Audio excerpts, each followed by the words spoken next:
Hi, everybody. Welcome to the Battery Intelligence podcast. In this series, I'll be interviewing leaders in the battery analytics industry. And for episode 1 today, we have a very special guest, Eli Leland, CTO and co-founder of Voltaiq. Welcome, Eli. Thanks very much. Very happy to be here. Awesome. Eli, the reason I wanted to interview you first is you've been widely credited with creating the market itself and being the industry's first battery intelligence platform. So I'm sure many of our listeners will be interested to know about Voltaiq and why you set the business up. So without further ado, perhaps you could give us an introduction. Sure thing. So yeah, I'll just begin with kind of a high-level definition of battery intelligence from our perspective, and really it's the application of advanced data analytics using real empirical data on battery performance, composition, and operation that can be collected from and applied across the battery life cycle to do a number of things, including helping products get to market faster, optimizing their performance, ensuring a high quality supply chain for battery materials and batteries for battery products, accelerating manufacturing, enhancing post-sale value, and improving safety and minimizing financial risk. So that's a lot of different things, but that really speaks to the potential that data analytics have to bring to bear and provide value across the battery life cycle. To give you a little bit of background on how we got started. So my co-founder and I actually we were engineers working to develop and commercialize novel energy storage technologies. This was back over 10 years ago, around 2010, 2011 timeframe.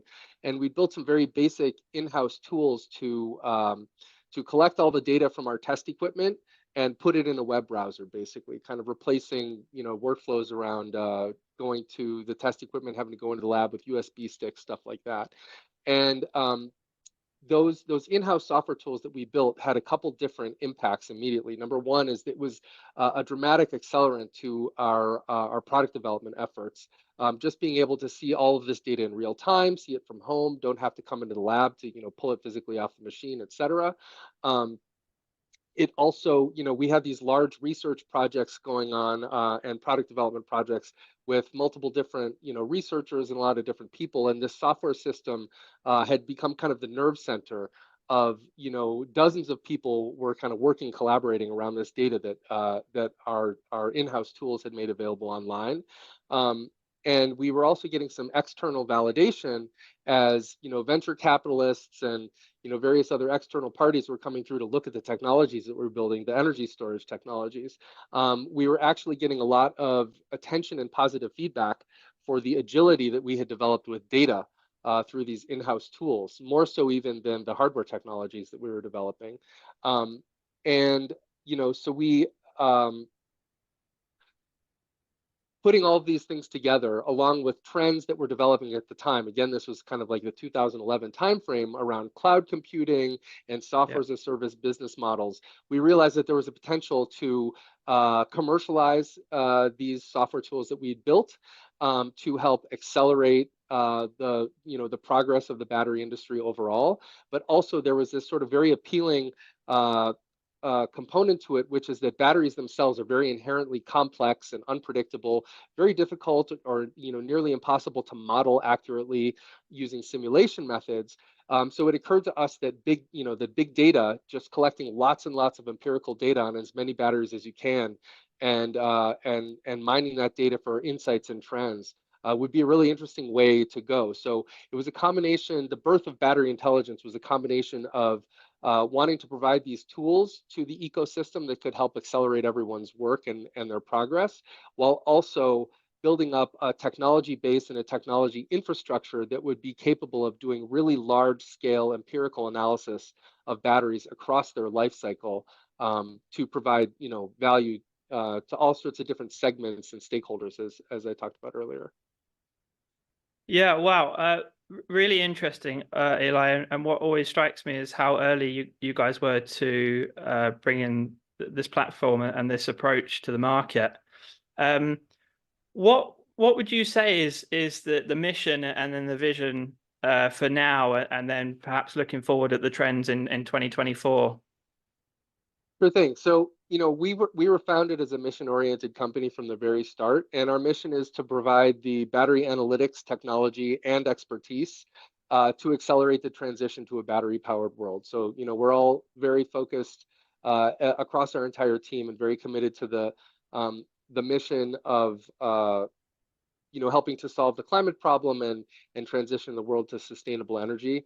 Kind of looking ahead to a future vision, it really speaks to that grander potential that we conceived from the very beginning of a cloud-based analytics platform that could track and analyze every battery across its entire life cycle to improve performance and safety and reduce financial risk, all of those sorts of things. And moreover, in terms of the vision and goals for our company, as you articulated, we were first to market with this solution. We incorporated the company. It was around the sort of 2010, 2011 timeframe that we had built sort of the very early prototypes. 2012, when we started the company. In 2015, we coined the term battery intelligence to put a name for this space that we had developed. And since then, dozens of companies have adopted that language to describe what they do, and many kinds of different applications, some of which we never even conceived of. But of course, it's very gratifying to have had that term adopted. I'd say for the company, part of our vision over the next few years is really to capitalize on this potential that we have identified and become as sort of central and synonymous to the battery ecosystem as a platform like GitHub is to the software engineering ecosystem. That ties back to our fundamental insight and core belief that empirical data analysis is really the kind of key missing and enabling technology to help drive the full battery ecosystem forward. I'd say, our near-term goals and kind of what we see for 2024, we are just really excited about the growth in battery manufacturing capacity and the opportunity to really help build, domestic, U.S.-based, domestic, North American, and European supply chains for battery materials, batteries, and battery products. We really see, the battery as this sort of transformative key enabling technology that will have scale and impact similar to, landmark technology developments like the internet or the microchip. Like really it's really this development of the lithium-ion battery with its unique capabilities and its rapidly declining cost. It's unlocking all of these really exciting applications. But in order for us to, harness this as a society, we really need to broaden the supply chain and manufacturing base, and I would say that's really the core thrust of our product and commercial efforts at this point, is working to help grow those supply chains and manufacturing base. Yeah, very interesting, Eli. And I'd like to understand a little bit more around the specifics on the platform itself, if I may. Sure. So could you perhaps just walk us through at a high level how that platform works and connects with whoever the end user is? Be good to understand a little bit more about that. Yeah. So Voltaiq, it's we call it, I should add that, we have, as we've evolved as a company and as the battery intelligence sector has evolved, we have identified a couple different focuses that tie together. So one is we're really focused on the needs of large enterprises. We work most extensively with OEMs in the transportation sector, and in the consumer electronics sector. Companies like Meta, Google, and Amazon are all customers of Voltaiq for their consumer electronics products, as well as the battery manufacturing sector and the battery material supply chain that feeds it. So we're really focused on those large enterprises. As such, we've added the word enterprise to our offering. So enterprise battery intelligence, or EBI. That's how we describe our product platform. And again, our commercial focus is largely in kind of the earlier life cycle stages of battery research and development, product development for batteries and battery powered products, and battery manufacturing.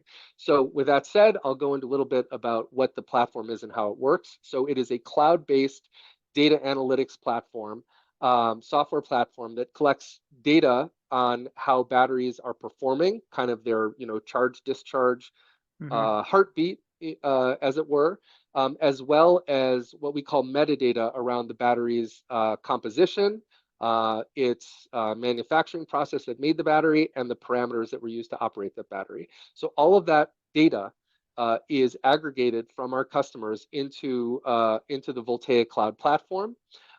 It is transformed and converted into a unified common format, so that all of that data is sort of analyzable with a common set of algorithms, regardless of where that data was generated.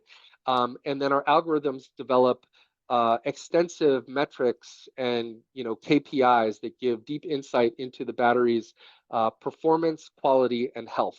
And then from that data platform, so there's a tremendous amount of data automation in acquiring this data, converting it to a common format, processing it to pull out these metrics and these insights. And then that data and those insights are made available to customers and end users through a couple different ways. So we have API integrations. There's this rapidly developing ecosystem of other software and hardware platforms that we interact with through our software's APIs. We have a data science environment for Python and MATLAB programming languages for folks that are familiar with that and really just want access to that, direct access to all of that analyzed data to do modeling and advanced visualization, statistical analyses, et cetera. And then we also have a browser-based application for advanced data management and visualization and analysis of all this data as well. So I'll just I'll give an analogy that we like to use for our software platform, and it ties back to how I mentioned that every battery as it's charging and discharging is producing this sort of data heartbeat of its performance. And so much like for an electrocardiogram, an EKG, right? A lot of people are familiar with that little trace that shows your heart beating, and any layperson can look at that and see that that there's a heartbeat. But it takes a trained expert cardiologist to look at that and determine a lot more things about that individual's health. So in the same way, our platform automatically aggregates all of these battery heartbeats, and then algorithmically it's sort of like an algorithmic cardiologist for batteries that pulls out all these metrics that give, again, insight into batteries' quality, performance, and health that can then be accessed and analyzed through those various different channels. Awesome. I really like how you explained that. I'm not too technical, but I completely grasp that. Sounds like a great product, Eli. Just out of interest, how quickly are you able to link up with end users and businesses, whether it's through APIs or whatever it is? Like, what's the onboarding time? Just out of curiosity, is it something you could set up instantly, or are we talking days, weeks, months? Sure thing. That's a great question. So there's a bit of a range, but I would say that we talk about it in terms of our onboarding time, which is really getting those data pipelines set up from our customers' data sources, whether it's battery test equipment in a lab or production equipment on a manufacturing line, or on occasion, battery powered systems that are operating out in the world. It takes, generally speaking, between a week and a month to get all those data pipelines set up. So it's not instantaneous, but it's also, we are very focused on delivering value to the customer, within the first month from when the contract is signed. And our sort of agility and the speed that we're able to do that is credited in part to the fact that we have a very lightweight footprint at any customer site. So we basically install a data syncing tool at each of the customers' facilities that are generating this data, and all that data just goes in our cloud platform, and then all of the the different the browser application, the API connections, and things like that are available as soon as that data starts syncing. So often the challenge is more it's an organizational challenge at the customer, just to get the right IT resources, to get, the various little details of the network set up so that data can start syncing into our system. And it can happen in as little as a couple days, generally takes between a week and a month. Yeah. Yeah. Cool. I think we've already touched on this, but how specifically does the platform fit into the battery life cycle? So is there like an area where you sort of focus on first, or how do you tend to prioritize with clients and users? Yeah, that's a great question. So going back to the beginning of our conversation, we initially conceived of Voltaiq and the potential for this cloud-based platform to operate across different organizations and partners, and really across the battery life cycle, from that early stage R&D through manufacturing all the way through its usage life. In practice, we we are working and have worked with customers across many, many different segments of that life cycle. But most customers are not ready to kind of join them up, to achieve that vision. Right. And so where we have found our real commercial focus, as I mentioned earlier, is in those upstream stages of research and development, product development, and manufacturing. And so just to get a little bit more specific uh, about how our software is used in each of those applications. So in research and development, companies, whether they're large or small, are essentially, they have some new innovation, whether it's a new material or a new battery chemistry or a new component like a battery separator or even a charging algorithm, that's kind of in its earliest stages of development. You're typically iterating towards some kind of performance milestone. And in order to do that, this ties back to the very inherently complex nature of batteries. Our view is that you really have to do the work. You have to do that homework and the hard work of building those batteries and testing them over all of the different conditions under which they might be used that will be indicative of their performance. And then you build a bunch of batteries, you test them, you analyze the data, and you iterate from there towards your performance goals. So what our software does in the battery R&D space is it helps our customers iterate much faster towards those performance goals. So the sort of legacy workflows are, you'd build a batch of batteries, you'd run them through a bunch of tests, you'd spend a couple weeks doing some data analysis, and then you'd move on to your next iteration. And what we see as we engage with customers in the R&D space is they become much more kind of continuous and agile in their workflows around their R&D processes and development. That's owing to the sort of near real-time data access that they have. They can very quickly identify, sort of which batch of batteries is working well, which are working less well. They can do those correlations to understand the underlying, recipe or process parameters that are driving, good batteries versus bad batteries, and just iterate much faster. And time is money, and nowhere is that more true than in the battery sector. A lot of these companies are, whether they're early stage and they're seeking to hit a milestone so they can unlock additional funding or partnership opportunities, or if it's a division within a larger company, they're still fighting for funding and attention from their organization. So in R&D, it's really just about compressing those learning cycles and helping companies iterate much faster. I mentioned that we also work extensively with OEMs in the transportation and consumer electronics sector.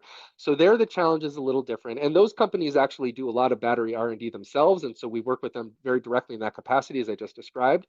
Yeah. But as they're moving closer towards an actual product introduction in the market, they're doing things like selecting suppliers. So they say, hey, we're going to launch this product in 12 months, and they solicit, sample batteries from overseas suppliers. They get those batteries, they test them under all kinds of different operating conditions to characterize their performance and their quality, and they use our software basically to automate and accelerate all of that data analysis and learning, so they can down select suppliers.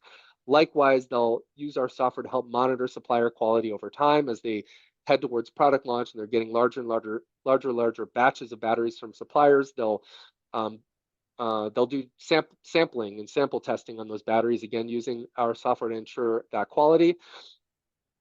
And then again, in the actual product design and development process, they're using our software to fully characterize the battery's sort of performance and behavior envelope, and use that information to design the battery management systems and the algorithms that help operate the battery safely over its lifetime, and reach its and achieve its application requirements. In the manufacturing sector, the key the key values that we provide are effectively helping to accelerate the ramp up of new battery factories, and then Hmm. improve and optimize the yield, basically the percentage of batteries that are manufactured that are actually good enough to be sold to a customer. And Right. so to put some context around that, a new gigafactory costs billions and billions of dollars in upfront investment. And even the very best companies, the gold standard companies, that we all know about, the Panasonics and LGs, when they build a new gigafactory, it still takes them on the order of 4 years to go from when they first start producing batteries to when Yeah. they're up to full Wow. production throughput and quality, and they're really making money on that factory. So anything we can do to help compress that time scale can really save them tremendous amounts of money and offer competitive advantage in getting that capacity spun up faster. And the way we do that is, again, it's similar to the things that we do in the earlier life cycle stages, but really when you are ramping up a new battery production line, there are many, many thousands and thousands of different production parameters, Yeah. pressures and speeds and temperatures that you have to dial in to get those batteries coming off the line perfectly, right? And it just takes many, many, many iteration cycles of, trying some settings, producing some batteries, evaluating their quality, and then iterating. Again, the sort of prevailing legacy processes to do this would result in, each iteration might take several weeks or even a couple months by the time you've set all the settings, produced some batteries, tested them, done your data analysis. What our software does is it automatically collects what's called, at the very end of a battery manufacturing line, there's something called formation cycling, where a battery is very first charged and discharged a couple times. It's sort of the final step that locks in the internal structure of the battery. And that's the first time that the battery produces that digital heartbeat. So we can analyze that and very quickly determine things about the battery's quality and health. And then along with all of the production parameters that are also automatically gathered into our system, you can very quickly find the correlations and the root causes of production and quality issues, and really again compress those learning cycles, to dramatically shorten the ramp up time for a new factory. And so that's the work that we've been really focused on for the last year, and that we anticipate will make up the thrust Yeah. of our activity in the coming year as well. Yeah, fascinating. Another hot topic, sort of building on what you've just mentioned there, is the world of AI, both Sure. inside and outside of the battery world.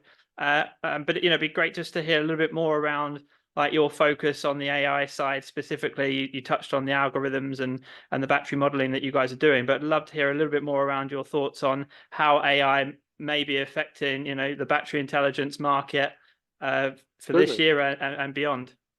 Yeah. So, we, perhaps unsurprisingly, we are very highly opinionated on this topic. Um, so, first I'll talk about like what we actually see out in the marketplace today. Again, we work with many dozens of companies across different battery applications, different battery chemistries, different life cycle stages, as I've talked about. And in practice, we see that real world applications of AI in the battery sector today are actually fairly limited in practice. So, with any new technology trend, there's a lot of companies that are making, really exciting claims about how AI is going to transform the battery sector. We're excited about the potential there too. But in terms of what actually is going on today for companies that are doing the work, developing and manufacturing these products, the applications of AI are very limited, and mostly we see sort of early like proof of concept demonstrations, and not a whole lot that's happening in production. So with that said, obviously we, like everyone else, are super excited about the potential for this sector, especially if you sort of draw comparisons to the large language models and the results that they've been able to produce. And let's like keep in mind the orientation of those models is that they're trained on real language data, right? So in the same way, we are excited for applications of AI that are trained on real empirical battery data, Mhm. and that's of course partially self-interested because we have a platform that is built entirely around real empirical data. And sort of to flesh that out a bit, like our viewpoint is that anyone that wants to develop and apply these AI techniques to battery data in a real way at scale and in production would need to start by building a system that's capable of collecting and cleaning and labeling and Right. serving out very large amounts, very large quantities of empirical battery data. And so essentially that's what we've built for Voltaiq. So our focus as regards AI at present is to provide our customers with this platform technology that really enables them to apply AI to their batteries. And the way we do that is, of course, the data for our customers, the data is in our platform already. We also have, we keep very close tabs on the state of the art in battery simulation and modeling and predictive modeling and all those sorts of things, especially through the academic literature and the open source community. There's a tremendous amount of activity there that's really exciting. And so what we do is we take the leading models that are published in the literature and in the open source community, we provide reference implementations for them. So I mentioned that we have part of our product platform is a data science environment. So we'll take those leading models, we will build reference implementations, and then we will help our customers take their own data, apply those models to them, find the model that is the best fit for their technology and their application. And then they can take that open source model, bring it in-house, and develop further IP on top of that model. And so really what our focus is on, again, providing that enabling technology platform, and then the battery expertise, which is deeply ingrained in our company. Our company is a combination of expert data engineers and battery engineers, to put it simply, so that customers have can use the best of those models and then adapt them to their own use. And this is partly informed by our hypothesis here that large enterprises of the type that we primarily serve, we don't think that ultimately they're going to be comfortable trusting the successful outcome of their battery programs to like a black box algorithm developed by a startup that they where they can't see the code, they don't understand how it works. And so we're really focused on helping them take the best of what's out there, find the best fit for their data, extend and develop their own IP around that, and then put it into practice. Yeah, awesome. Yeah, it's fascinating hearing everything that you guys are doing, Eli. I'd love to hear a little bit more, I guess, around the challenges. I'm sure there are some. Sure. What would you say the biggest indeed. challenges are? Yeah, that's a great question, and it's evolved over time. It's funny to have been on this journey for as long as we have, over a decade. When we first got started, we would show up at battery trade shows and say, "Hey, we're a analytics software company for batteries," and people's eyes would kind of glaze over and be like, "What does software have to do with batteries? Batteries are like dumb hardware." Right. But as the market has evolved and as companies have had these challenges around getting products to market on time, or issues with supplier quality or safety or what have you, the market has really woken up in the last several years to the potential value, and very real value that that advanced data analytics can bring to the battery sector. I would say what has gone along with that is that our biggest challenge continues to be, and I'll put this in the language of competition. So our biggest competition when we are when we're seeking to engage with a potential customer is the number one and two alternatives to Voltaiq are to just business as usual, just keep doing whatever they've been doing, which is typically some combination of spreadsheets with macros that somebody on the team developed a couple of years ago and has all this expertise in their head, or perhaps some team of internal people from the IT organization, or some battery engineers that it's increasingly common that battery engineers and other types of engineers have some facility and capability around coding, and so they'll build some kind of system for their own internal use that's focused on some very siloed application and has all kinds of longer term issues around flexibility and updates and support and all of those sorts of things. So really our biggest challenge is, it used to be helping to educate the market that analytics has value to bring to the sector. That's no longer the challenge. The challenge now is educating the market that that this battery intelligence and this enterprise battery intelligence product category exists. Yep. It is very flexible. We can engage and and start delivering value, as I said, inside of a month, and that really we're sort of an enabler and a partner to those internal initiatives that want to build their own systems. So when there's a team of battery engineers that can sling some Python and wants to build their own internal system, they're always thinking about some super cool, whether it's a machine learning application or some advanced visualization or statistical analysis. What they're not thinking about is all the back-end automation and plumbing around collecting all this data, putting it into a common format, making a horizontally scalable system that can handle very large enterprise data workloads and stuff like that. So those are all the things that our software platform provides. And then for those users that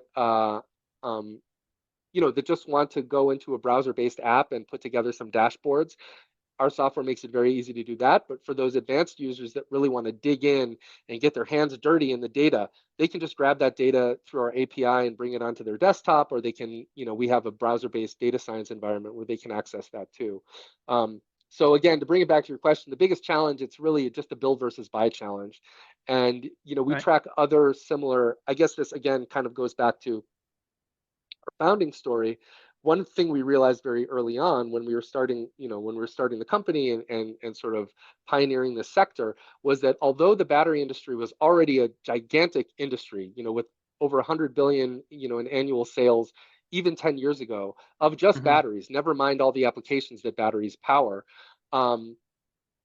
there was no enterprise software ecosystem around the battery industry whatsoever. And that was completely different than every other major technology sector, like semiconductors or oil and gas or pharmaceuticals or biotech.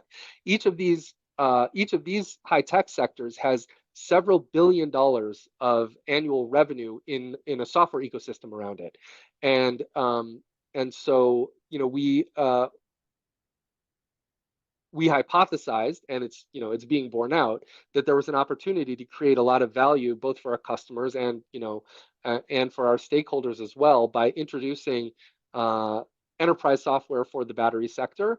And but again, like all of these other sectors, and we've read our history books in terms of enterprise software technologies, and it's very common that they go through these phases of starts out with smart engineers in-house building some of their own software, and ultimately transitions to a major product category. And an analogy that we draw is that if you go back, let's say 30 years, a lot of all of the auto OEMs had PhD scientists in-house that were writing fluid dynamic simulations for their own internal use, to simulate whatever it was, crash simulations or aerodynamic stuff like that. And here we are today, and those are multi-billion-dollar product categories around engineering simulation. And so we, from our perspective, the battery intelligence and enterprise battery intelligence sector is just following that trajectory. Yeah, makes sense. And I guess that leads us nicely on to my final question around 2024, and what would you say the outlook is for Voltaiq, and anything you're particularly focused on? Sure thing. So yeah, I talked about it a bit earlier, but it's really the most exciting thing that we see in the next year or so is just this opportunity to dramatically accelerate and expand the battery materials and battery supply chain in Europe and North America. And so, there's been a lot of there's sort of been like a battery and electric vehicle hype cycle over the last couple of years. Where say 3 years ago, a lot of companies were raising huge amounts of money and going public via SPAC, and then more recently there's been some headwinds and we've seen some consolidation and layoffs. But underlying it, just again going back to the raw transformative capabilities of battery technology, and the way that they have already transformed things like, communications and transportation and grid power and all of those sorts of things. The industry is just continuing to grow. There's going to be massive increasing demand for batteries and battery materials, and we're just doing everything we can to work with customers to help them accelerate towards, that new product introduction or getting that new production line online. And so, some things that are driving trends that's driving for us is we're learning a lot more about this developing ecosystem. Again, it's relatively, even though there are companies that have been manufacturing batteries and even lithium ion batteries for decades, it's still a relatively immature industry. And a comparison that we draw is to semiconductors, right? Where semiconductors, you go back a couple decades and they were expensive. Their manufacturing yields were very low. You'd have these small wafers and, 70% of the chips on them were no good and would have to be thrown away. They were, rare and expensive. Today, they're ubiquitous. They're generally speaking very cheap, and they've completely transformed our lives. And we see batteries following a similar trajectory. But in order to realize that potential, the semiconductor industry had to make massive, massive investments in metrology and analytics to improve their production quality and production volumes. And the battery industry just has not yet learned and adopted all those lessons and best practices. So a lot of what we see as the potential is to help, let's say, help to mature this ecosystem of hardware systems and software systems that combine to enable battery production and accelerate ramp up of battery manufacturing, things like that. So we're working a lot on API integrations with different kinds of software systems, whether it's an electronic lab notebook, a laboratory information management system, a manufacturing execution system, quality management system, or software systems and acronyms that have yet to be invented that are going to develop to enable battery manufacturing. But that's really our thrust and focus. Yeah. Awesome. So most of our listeners, Eli, will be a mix of tech, having a technical background, and also they'll be in the battery industry and battery world. So I'm sure that whichever focus or angle they're coming from, it would have been really fascinating listening to you today. And big thank you for your time. I certainly feel like I've learned a lot. And I'd love to hear more about your European expansion. Maybe that could be something for another conversation at a different time. Certainly. But sounds super exciting, and it's great to have you on the show. And to everybody else, please join us next month for episode 2, and keep an eye out on LinkedIn for more details to follow shortly.